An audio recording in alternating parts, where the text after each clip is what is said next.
Abra sua Bíblia em Apocalipse capítulo 3, versículo 14 ao 21. Desperta, igreja do Senhor.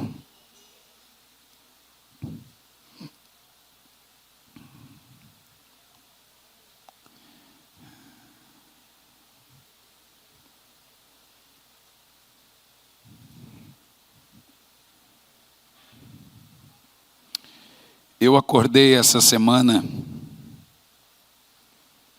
com uma sensação de urgência tão grande,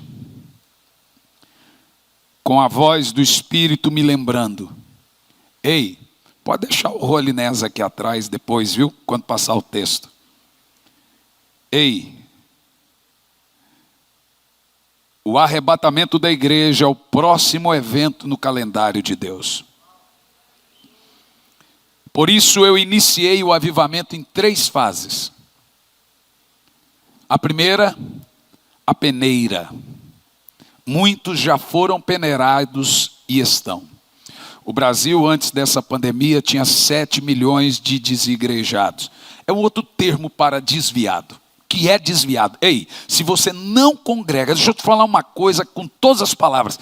Pode ficar bravo e reinar, não congrega, é desviado. Arrumar um termo para pecado, falha. Um termo para inferno, disciplina. E um termo para desviado, desigrejado. Para não parecer agressivo. Agressivo, você que perde afinidade com o corpo de Cristo, é desviado. E o Senhor começou a peneirar. E não há desculpa para desviado, irmão.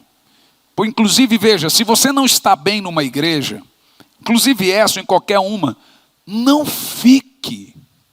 Você dá problema, entristece o coração do pastor, dos outros irmãos. Procure uma outra igreja se você não está feliz.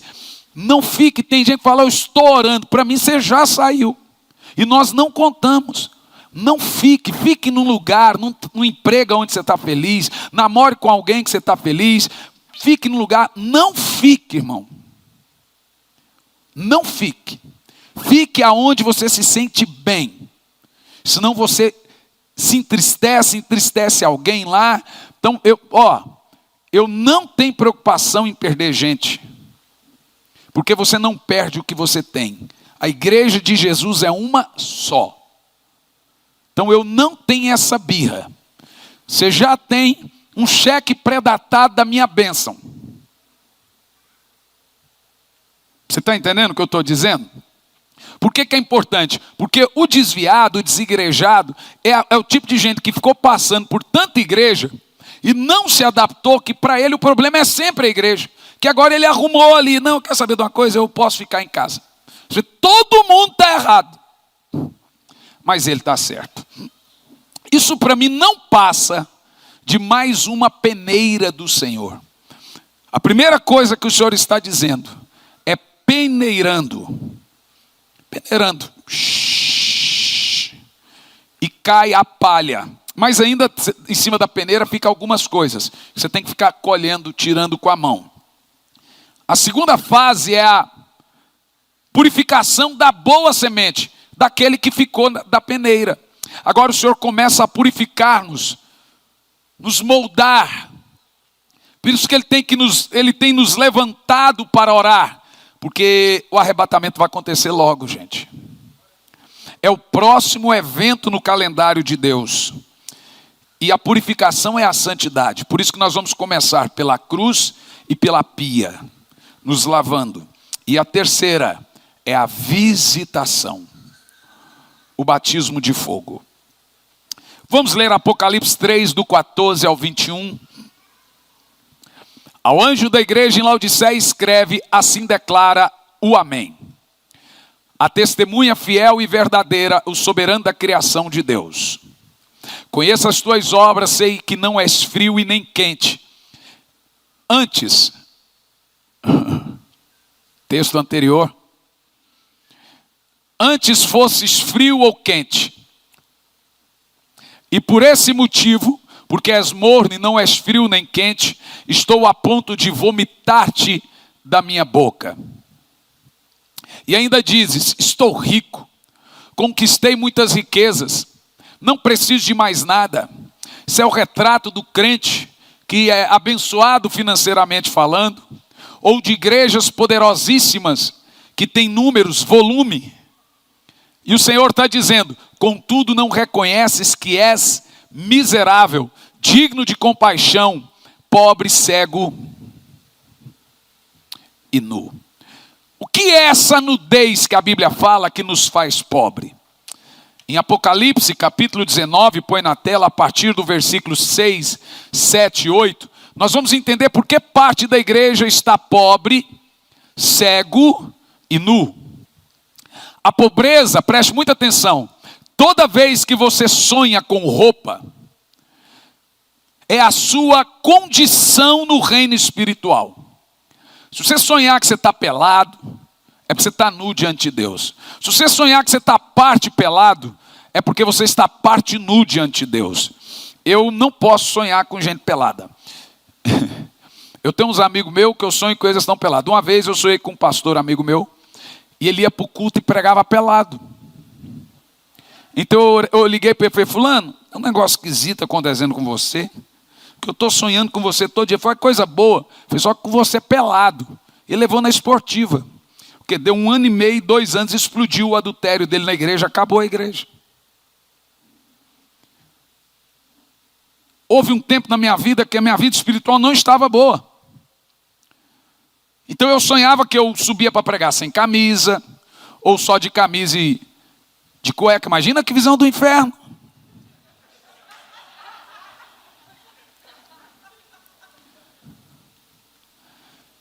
Então ouvi algo semelhante ao som de uma grande multidão, como estrondo de muitas águas e poderosos trovões que bradavam: aleluia, porque o Senhor nosso Deus reina, o Todo-Poderoso já reina. Olha a roupa.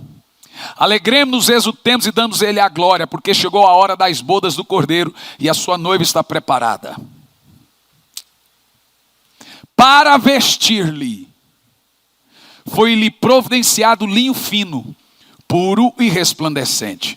Porque o linho fino representa a sua vida de oração, suas boas obras, seu jejum, sua santidade, ajuda aos pobres, representa os atos de justiça dos santos. Voltando ao texto de Apocalipse, você pensa que está rico, mas é miserável, pobre, cego e não tem atos de justiça. A grande verdade, meus irmãos, é que nós estamos vivendo dias que me assustam em muitos casos. Graças a Deus não é todas as igrejas, nem maioria delas, mas em alguns lugares você prega avivamento e para eles avivamento é um evento. Passou ali 3 dias, eles voltam a outro foco.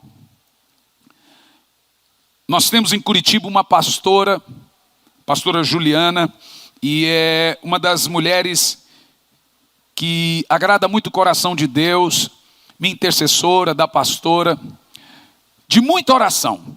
Como aqui minha esposa, minha sogra, e ela é muito usada em sonhos, e Deus fala muito com ela em sonhos. Ela teve um sonho,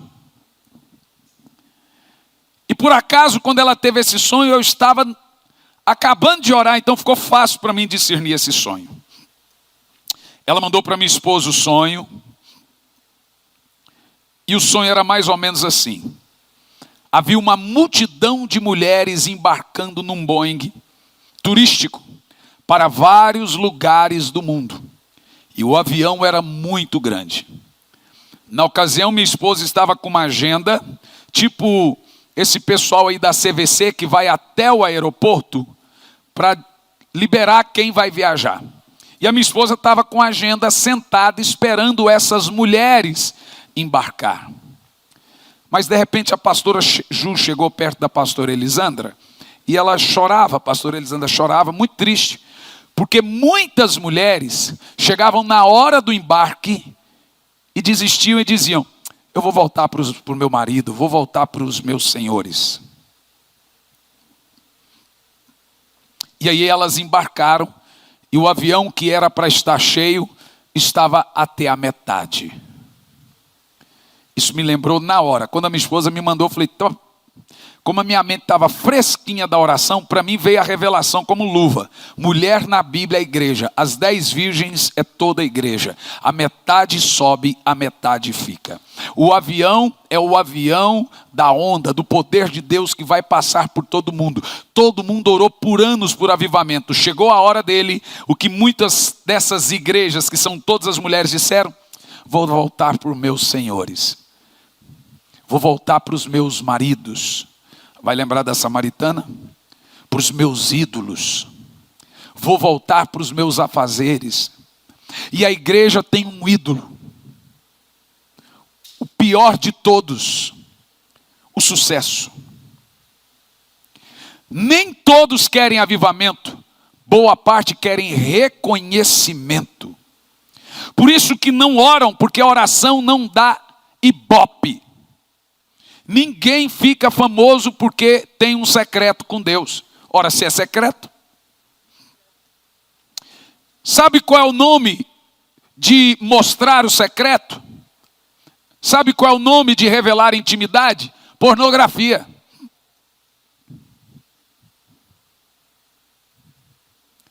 Então não dá ibope revelar o secreto, não dá ibope orar. A mulher que estava assentada com a agenda na mão representa o Espírito Santo. A agenda, ali estava arrebatamento. Por isso que ele enviou, na hora tinha acabado de receber a mensagem. Por isso que eu enviei o avivamento em 3 fases. Porque o arrebatamento é o próximo evento no calendário de Deus. Nós vamos viver um avivamento tão poderoso que é Ele que vai arrebatar a igreja.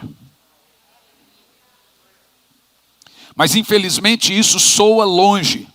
Muita coisa soava longe para nós, mas já é uma realidade.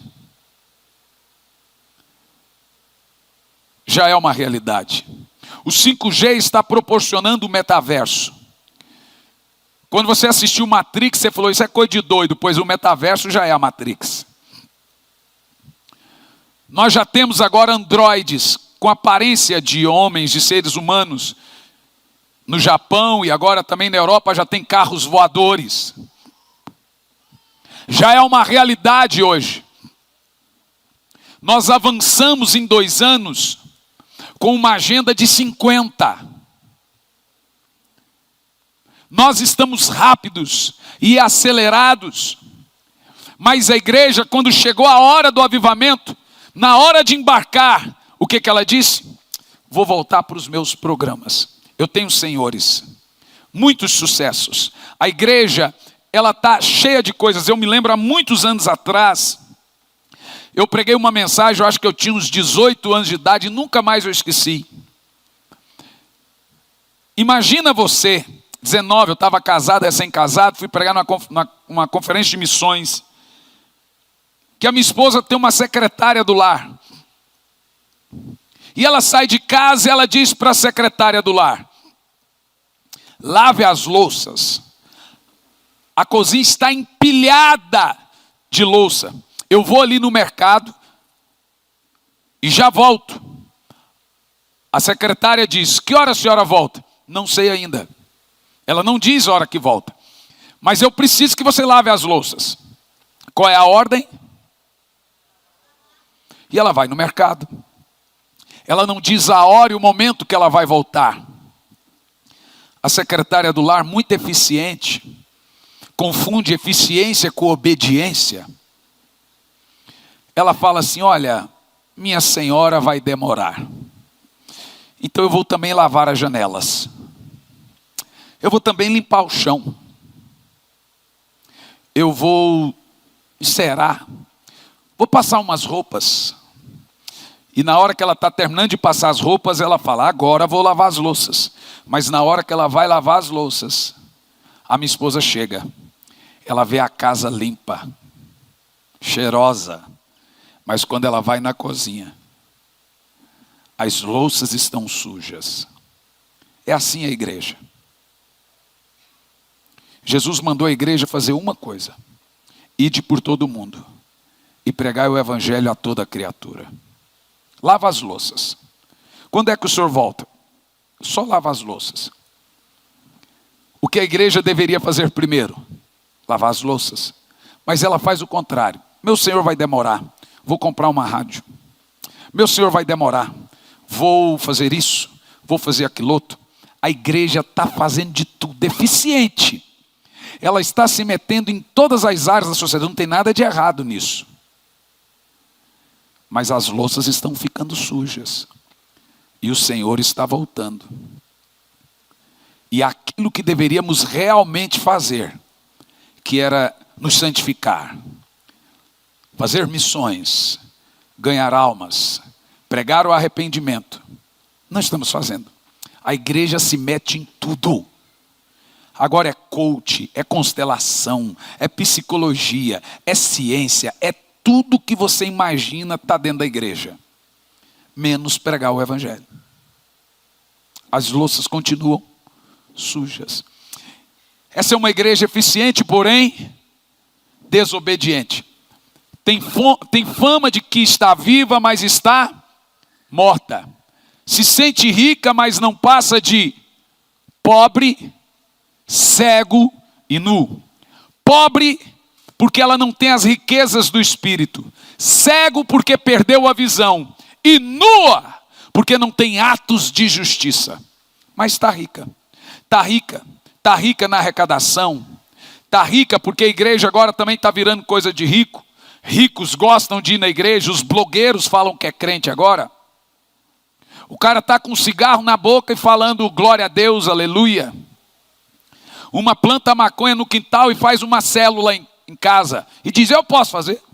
Um outro agora está ensinando as pessoas, fala, você mesmo batiza quem você ganha. Não se respeita mais o evangelho. Não se respeita mais as coisas sacras. As coisas santas. A igreja, parte dela, é evidente, perdeu completamente o foco.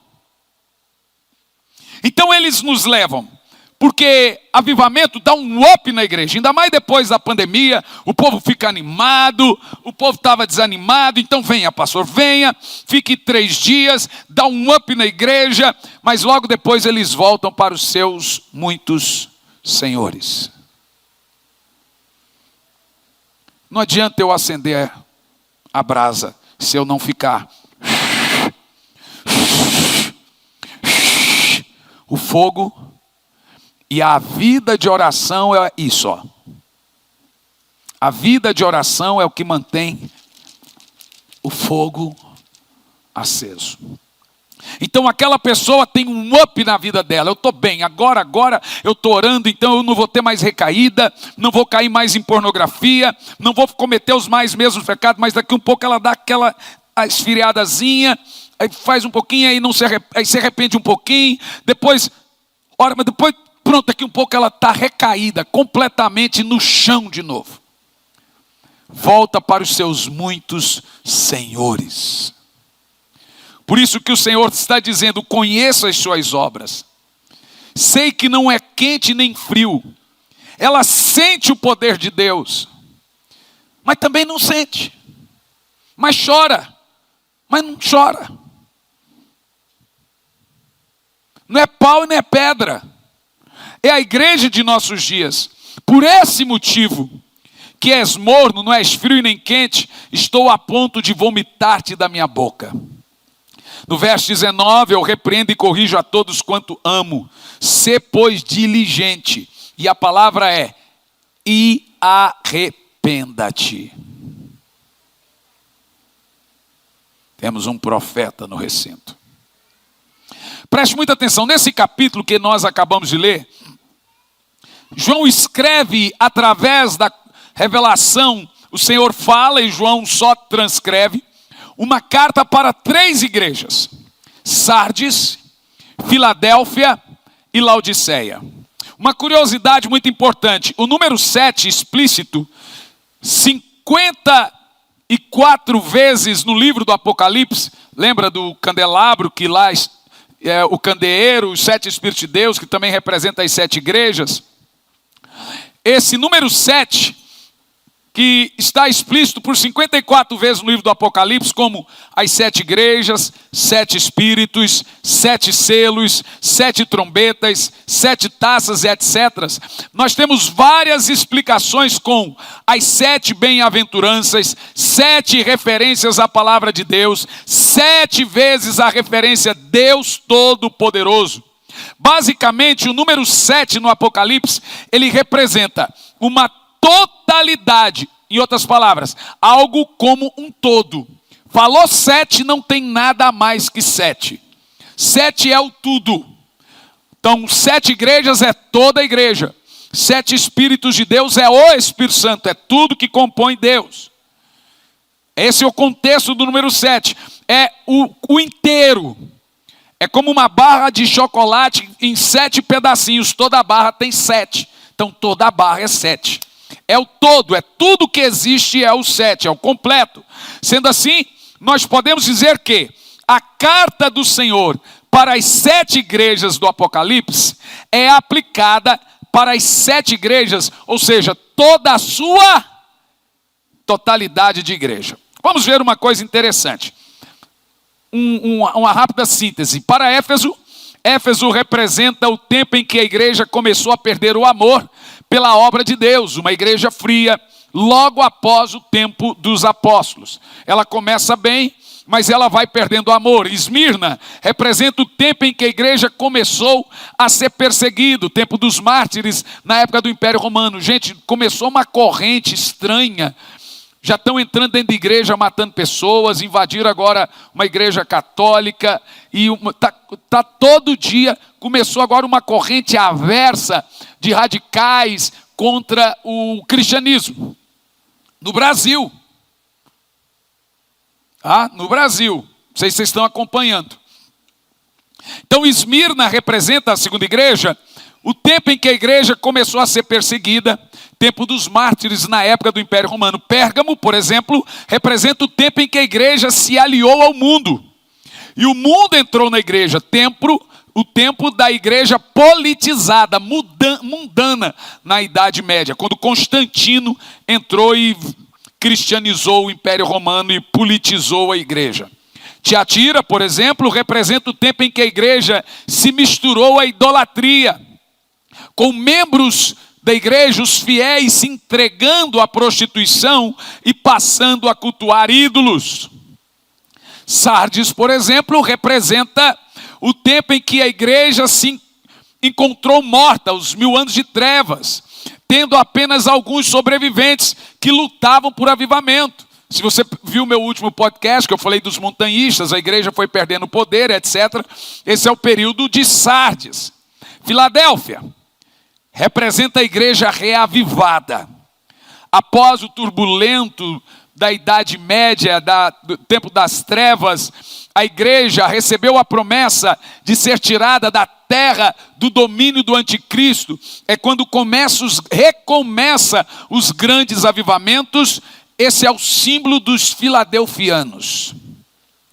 No entanto, após esses grandes avivamentos, nós temos Laodiceia. Laodiceia representa a pior era da igreja. A era da igreja morna. A era que, se você trouxer um avivalista, o cara ora em língua. Se você trouxer um coach, ele se emociona. Se você trouxer um judeu que prega besteira, ele gosta também. Se você trouxer um psicólogo, ele gosta também. Ele adere tudo. É um camaleão. Ele fica na internet zapeando. Esse aqui fala comigo. Esse aqui já vai para a minha playlist. É o seu nível espiritual que determina seu referencial. E Laodiceia é a igreja sem eira e sem beira, que não cheira, fede. É uma igreja irrelevante. Representa a igreja moderna, que abandona sua vida com Cristo e se volta para as coisas profanas, mas não quer deixar Cristo. É o samaritano, ou Samaria, que tinha muitos deuses, mas também tinha Cristo. Por que eu não posso ser crente fazendo também o que eu faço? É Laodiceia. É a igreja que o Senhor disse: que nojo que eu tenho de vocês. Vocês me dão náuseas, me dá vontade de vomitar vocês, porque vocês não têm fervor para nada, vocês nem para pecar, vocês não se entregam de uma vez ao pecado. Não, eu peco, mas eu também tenho que aparecer na igreja. É essa mornidão aí. Agora note uma coisa. Na atualidade, hoje, nós encontramos duas espécies de igreja habitando no mesmo momento. A igreja de Laodiceia e Filadélfia. Olha que interessante. Na atual conjuntura desta era que nós estamos, nós temos ao mesmo tempo a igreja de Laodiceia e a igreja de Filadélfia. E nós precisamos ter a responsabilidade de buscarmos o fervor filadelfiano. Sermos Filadélfia. Porque a única igreja que será arrebatada é a de Filadélfia. A de Laodiceia é vomitada. Então nós precisamos lutar para não nos tornarmos de Laodiceia. Significa que você está me ouvindo. Eu estou aqui pregando, você chora, vem no altar, se arrepende, você tem vontade, então por 2, 3, 4 dias, você vai lá, vai ler a Bíblia, vai orar, mas daqui a um pouco começa a esfriar de novo. E volta aos seus muitos senhores. Eu estou falando para vocês, não fiquem em casa nos próximos cultos, porque o Senhor irá visitá-los. Mas isso entra aqui e sai aqui. Nós não queremos nos envolver. Esse negócio de clube santo, deixa a arte. Vai me dar muito trabalho na minha casa. Quer saber? 1 hora, uma vez por semana. Tem que ter comida. Irmão, tem que ter comida não, tem que orar. Inclusive eu nem quero que tenha comida.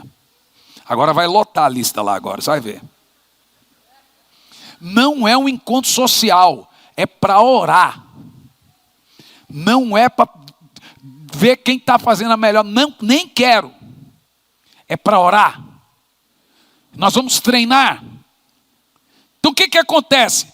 As pessoas elas querem as bênçãos de Deus. Elas até querem Deus. Mas não querem tanto envolvimento, tanta dor de cabeça assim para tê-lo.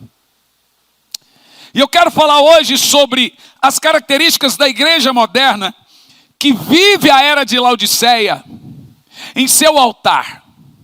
E após isso, com a ajuda do Espírito Santo, mostrar o caminho para retornarmos ou para o retorno ao primeiro amor filadelfiano.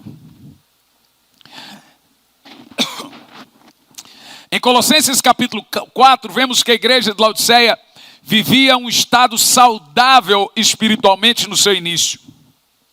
Mas com o passar do tempo foi perdendo essa saúde espiritual, perdendo esse fogo, até a hora que ela se tornou morna. Interessante que Filadélfia não é condenada por adultério, por gravidez antes do casamento. Deixa eu te falar uma coisa.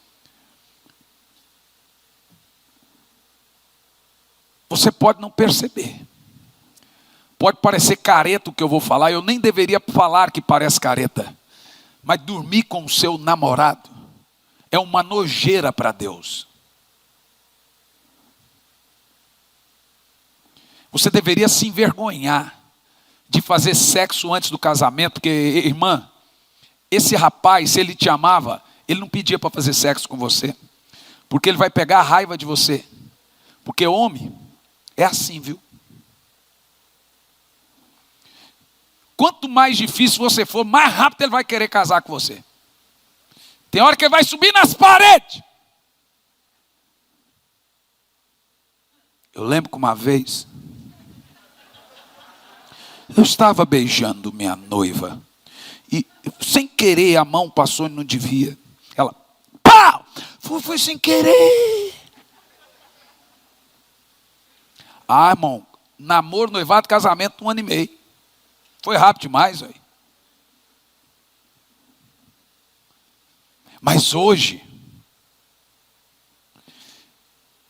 a gente quer continuar fazendo o erro, mas também não quer abandonar a igreja, porque sabe que vai para o inferno, sabe que precisa de Jesus, mas também não consegue.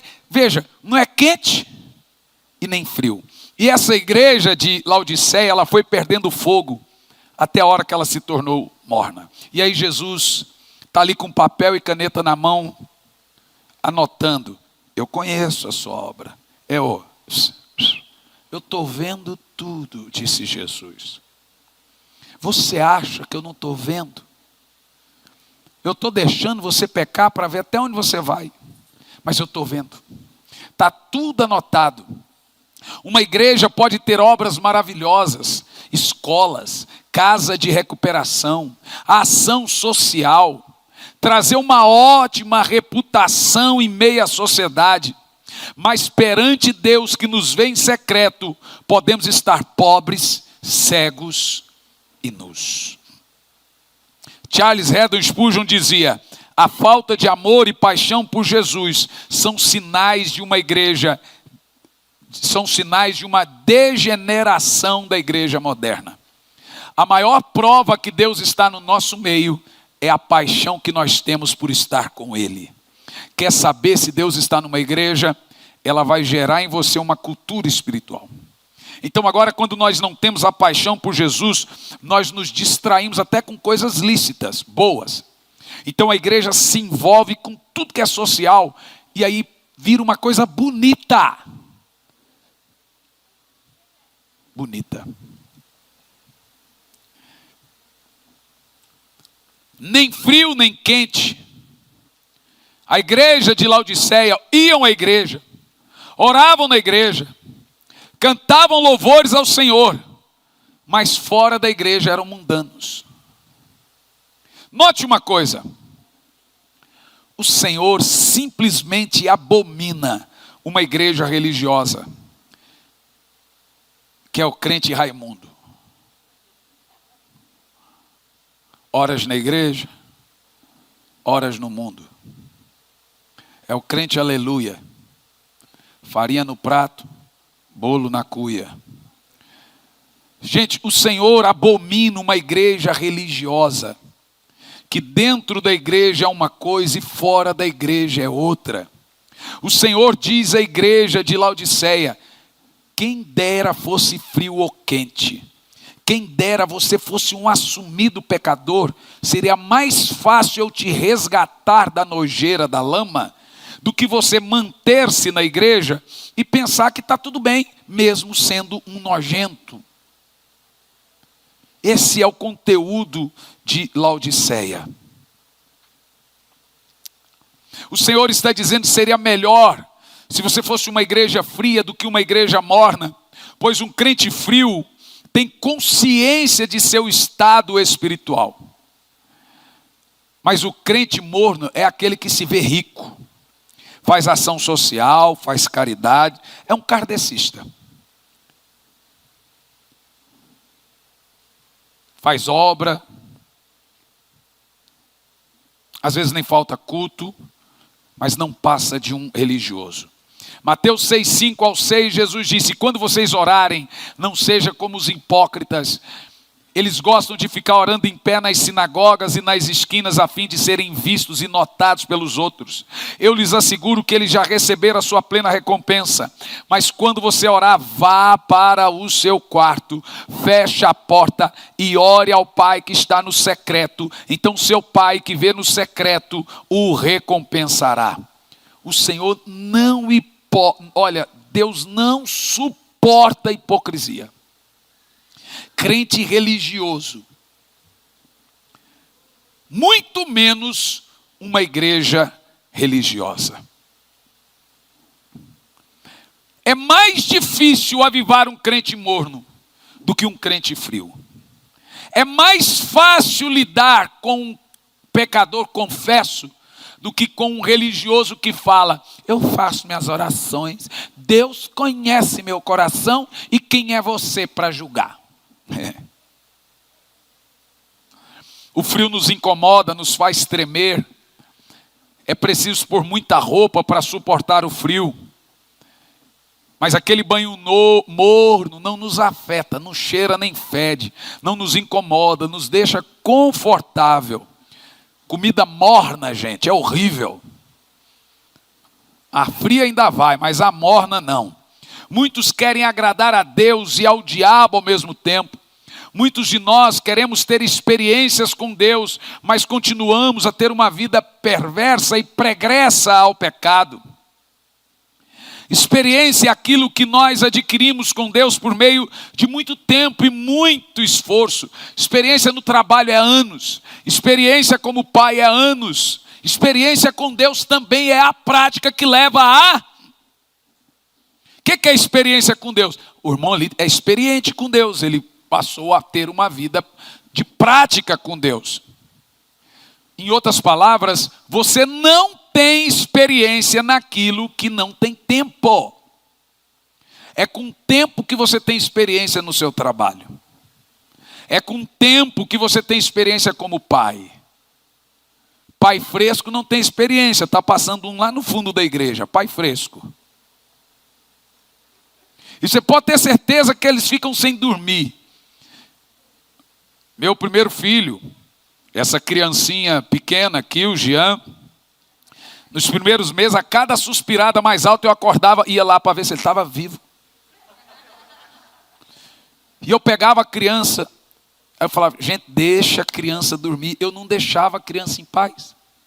Ou é só eu, todo mundo. Então toda hora eu pegava, deixa a criança em paz. O quê? Falta o quê? Experiência. A gente diz que o segundo a gente larga. Não é que a gente larga, o segundo a gente tem experiência. O segundo é menos mimado. O segundo não tem tanta barda. O segundo fala, a senhora ama mais. Não é que ama mais, é que o mais velho você não tinha experiência. Mas quando vem um segundo, você vai largando mais mão. Experiência gasta tempo. E o povo hoje não quer ter uma experiência com Deus, porque vai demandar. Vai demandar leitura, vai demandar oração, vai demandar culto, vai demandar tempo com Deus. Nós jamais teremos experiência com Deus se não gastarmos tempo e esforço para termos. E vai por mim. Você não deve gostar do pecado que lhe aflige. Tem vários tipos de pecador. Tem um pecador que ama o pecado e não se sente pecador. Tem um pecador que ama o pecado e sabe que é pecado. E tem pecador que peca, mas não gosta do pecado. Esse é o que sofre.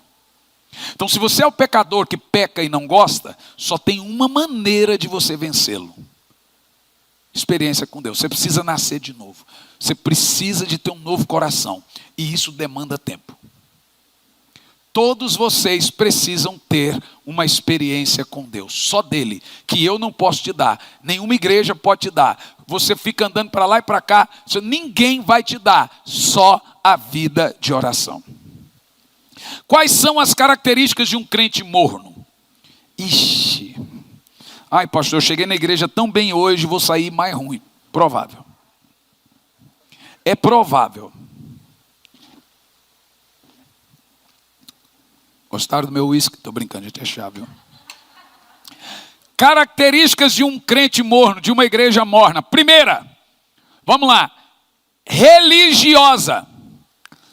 A mente de Lúcifer entra dentro da mente dele, faz ele se sentir demasiado importante ou crente, mesmo frio. Como você pode estar bem com Deus se você não tem vontade de orar? Tem como isso? Me explica. Mas o religioso pensa, Deus conhece meu coração, eu estou bem, eu estou bem, eu estou bem. Será? Não tem como. Em Apocalipse 3,15 diz, conheça as tuas obras, sei que não é frio nem quente, embora fosses quente ou frio. Uma igreja religiosa é aquela que na sociedade se mostra uma igreja espiritual. Gente, no Instagram toda igreja está em avivamento. Toda igreja no Instagram está vivendo um poderoso avivamento. Vai lá para ver. Vai lá e vê se aquele povo é de oração. Vai lá e vê se ele prega arrependimento. Vai lá e vê se tem arrependimento. Mas eles pegam as melhores fotos. Eu prego aí pelo mundo. Teve igrejas que eu fui pregar. É evidente que a minoria da minoria. Que são igrejas muito boas de multimídia. Que a geração hoje inevitável tem que ser. E é tão assustador que eles metem um ponto no seu ouvido agora. E fala assim, pastor, nós vamos dirigir você, como se fosse um filme, um teatro. Agora o senhor dá um passo para frente. Agora dá um passo para trás. Agora o senhor vai para a esquerda. Aqui. Agora vai para a direita. Agora levanta a mão que o rapaz vai tirar foto. Agora fecha o olho. Agora finge que o senhor está chorando. A hora que falou isso, eu falei, o quê? Virou um teatro? Eu até entendo que tem uma câmera filmando para programa de televisão e o baixista vai para lá, agora vai para lá. Até entendo que está ali, mas agora fecha o olho porque isso vai para o Instagram, agora levanta a mão. Não, gente, o que é isso? Que mundo virou a igreja? É um avivamento híbrido, teatral. Então, eles pegam uma, duas, ou o que está chorando ali, pau, joga na internet e falam, nossa, essa igreja deve ser boa. Ela tem reputação de quem está vivo. Ela tem fama.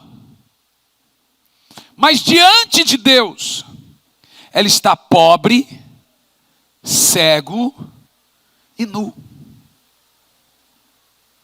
Segunda característica, autossuficiência. Apocalipse 3,17, ainda dizes, estou rico, conquistei muitas riquezas e não preciso de mais nada. E o Senhor diz, contudo, não reconheces. Quer dizer, não reconhece porque não consegue ver. Eu não consigo ver. Não reconheces que és miserável, digno de compaixão, pobre, cego e nu. Jonathan Edwards disse, o pastor que não ora é digno de pena. E o povo do pastor que não ora é digno de tremenda compaixão.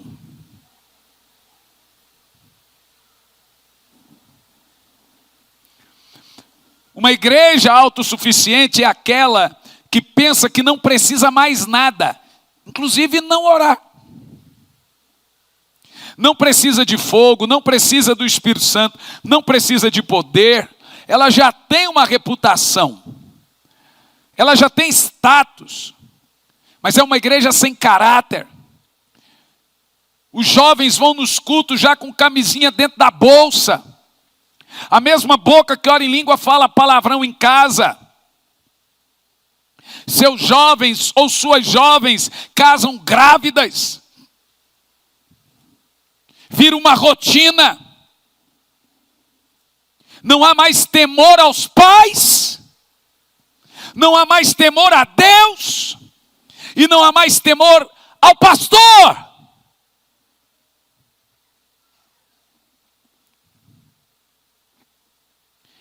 O que importa é o status, a aparência. Reputação é o que os outros dizem de mim. Mas caráter é o que Deus diz de mim. Reputação é o que as pessoas dirão de mim no meu funeral. Caráter é o que Deus dirá de mim no juízo final. Terceiro sinal de um crente ou uma igreja morna: afastamento de Deus. Apocalipse 3:20, eis que estou à porta e bato. Se alguém abrir, ouvir a minha voz e abrir a porta, entrarei em sua casa, cearei com ele e ele comigo. Abra sua porta e põe um holiness, um altar para Deus na sua casa. Eu vou dizer uma frase muito pesada.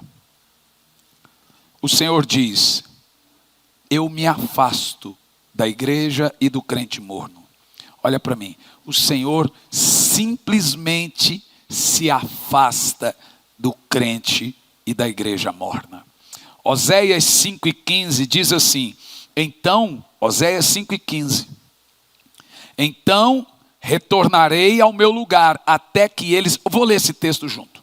Então retornarei ao meu lugar até que eles reconheçam todo o mal que cometeram e que são culpados, e então busquem a minha face.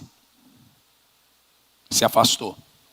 É certo que debaixo de grande aflição, eles me buscarão desesperadamente com todo fervor. Meu Deus, para que ter fervor só na hora da aflição? Não precisava doer.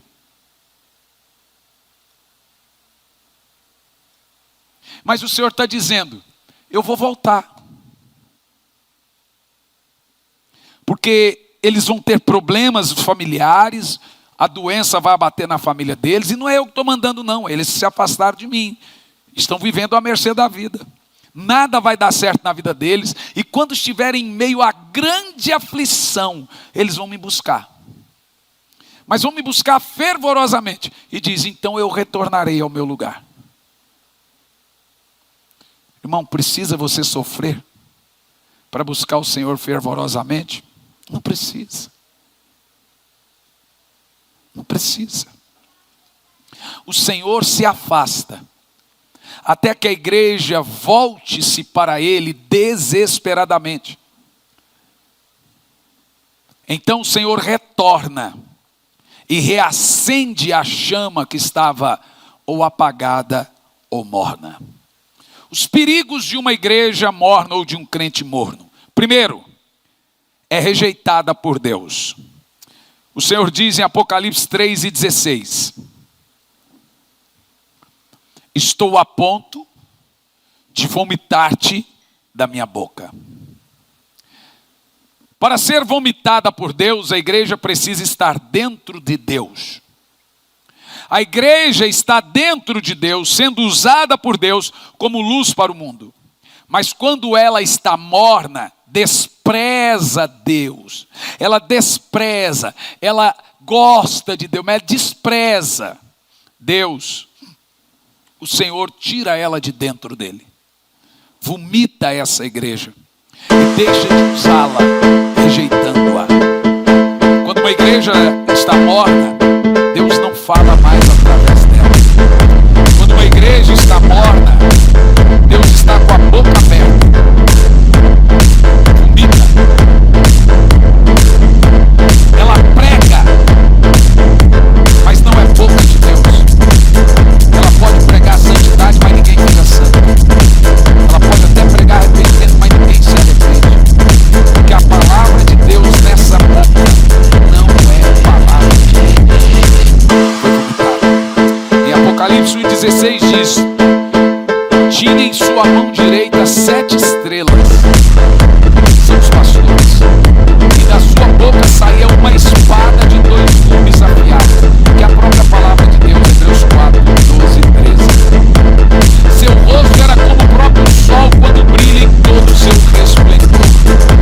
Nós, a Bíblia diz que as 7 estrelas, que são 7, que são, representam todos os pastores, ela tem na sua boca uma espada afiada. Põe para mim Hebreus 4:12. Todo pastor tem que ter uma espada afiada na boca.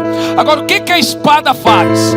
Hebreus 4:12. Vamos ler bem alto. Porque a palavra de Deus é viva e eficaz, mais cortante que espada de 2 gumes, capaz de penetrar ao ponto de dividir a alma e o espírito, juntas e medulas, e é sensível para perceber os pensamentos e intenção do coração. Então a palavra de Deus que sai da boca dessas estrelas, ou homens de Deus, diz aqui, ó, tinha na sua mão direita 7 estrelas, Apocalipse 1:16, e da boca desses homens de Deus saiu uma espada de 2 gumes. O que a espada de 2 gumes faz? Corta, discerne corações e revela intenções de corações. O que deve sair da boca de um homem de Deus é para lhe confrontar. A palavra de Deus é algo que corta, é uma espada, não uma almofada.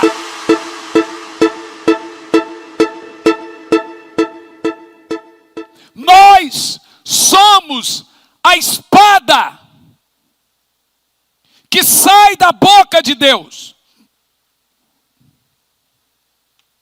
Segundo, os perigos de sermos mornos. Não muda a sua condição. Apocalipse 3:17. Estou rico, conquistei muitas riquezas e não preciso de mais nada. Contudo, não reconheces que és miserável, digno de compaixão, pobre, segue nu. Isso é por causa do orgulho. O orgulho agora faz a pessoa não perceber quem ela é. Não, está tudo bem. Não reconhece. Um crente morno, uma igreja morna, se vê como santo, se vê como espiritual. Deus me ama do jeito que eu sou. Diz que não precisa de mais nada, mas é pobre, cego e nu. Mas eu te pergunto, por que esse crente, essa igreja, não vê sua atual condição? Porque o lugar que mostra a nossa condição espiritual não é acessado. Só tem um lugar que vai revelar o segredo do seu coração. 2 lugares. Primeiro, quando o homem de Deus tem a boca de Deus, é a espada que discerne o coração. Segundo, o quartinho de oração. Então o povo não vê mais seus pecados, porque eles estão se acercando de pastores que falam só que massageia. Então essa palavra na boca de alguns não é mais espada, é almofada. Não corta, não penetra. Segundo, o povo não ora. Então eles não veem mais sua condição real de pobre, cego e nu. Uma igreja morna é uma igreja morta. Terceiro, se encontra numa cegueira espiritual. Uma igreja que não entra no lugar secreto para ver sua condição espiritual, jamais verá sua pobreza espiritual, então consequentemente não verá o Senhor. Uma igreja cega para seus pecados, cega para sua perversidade, estará cega o suficiente para ver a hora que Deus vomitará da sua boca. Ela também será surda na hora que a trombeta soar.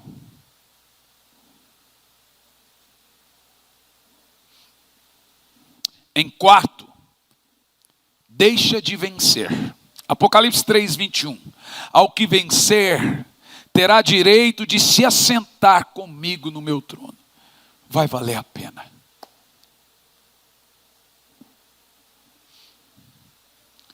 Irmão, nem sempre eu estou bem. Hoje é um dia que eu estou cansado. Mas eu sei que dormir, logo eu estou bem. Amanhã eu teria podcast, cancelei, vou tirar o dia amanhã para ficar que eu viajo à noite, para ficar com a família em casa descansando. Eu preciso redobrar as energias. Mas você pode pensar, nossa, o pastor está sempre animado e para lá, para cá. Não, tem vezes que eu vou para a cruz e choro sozinho. Falo, Senhor, eu não sei se eu vou dar conta. E eu falo, Senhor, vai valer a pena. Essa me veio na mente agora. Senhor, é um peso muito grande nas minhas costas. Hoje, a hora que eu fui embarcar, por volta de 3 da manhã, com a minha malinha, a mochila, eu falei, eu vou viajar muito esse ano. Eu acho que o ano que vem eu vou tirar para ter um ano sabático. Veio desse lado da mente. No outro lado disse assim, repreende. Você quer descanso? Eu posso te levar, você vai descansar muito. Falei, não senhor, está de boa, eu entendo. Mas tem hora que eu ponho ali a minha toalha, que eu sou muito ranhento. Então eu começo a orar, já vem como é que... E Deus me mandou orar. E eu falei, Senhor, eu preciso aperfeiçoar meu espanhol, meu inglês. O Espírito Santo falou assim, ora só em espanhol comigo. Agora você imagina que engraçado, lá na Europa, estávamos todos no mesmo quarto, apesar de ser um filho tão querido, é um homem, gente, maior que eu, no mesmo quarto. Todo mundo junto. Aí eu falei para minha esposa, deixa o banheiro limpo. Então eu já saía de madrugada, já punha a toalha lá no banheiro e já deitava. E é muito engraçado você me ver orar, porque eu oro só em espanhol. Idioma é conversação. Eu fico horas orando, então vou conversar com o Espírito Santo só em espanhol. Você fala inglês? Ora só em inglês. Por que você tem que orar em português? É de conversa. Aí um dia eu estava orando, falando, Senhor, eu sou jumentino. A minha mãe ultimamente já me ligava e falava, e aí meu jumentinho? Senhor, eu sou jumentino. Gente, a Isabela é terrível. Mamãe, você viu? O papai agora disse que eres um jumentino. Ah, meu jumentino. Gente do céu. Eu estava dizendo, Senhor, eu sou seu jumentinho. Munta, vamos embora. Nem sempre a gente está bem. Mas vai chegar uma hora que o Senhor vai dizer: se você vencer, eu lhe darei o direito de se assentar comigo no meu trono. E aí, quando eu leio isso, me vai em Salmo 78, que mostra que os filhos de Efraim retrocederam no dia da batalha, pois não guardaram aliança com Deus. Na hora do embarque, desistiram. Gente, Jesus está voltando à nossa geração e tem gente desistindo agora.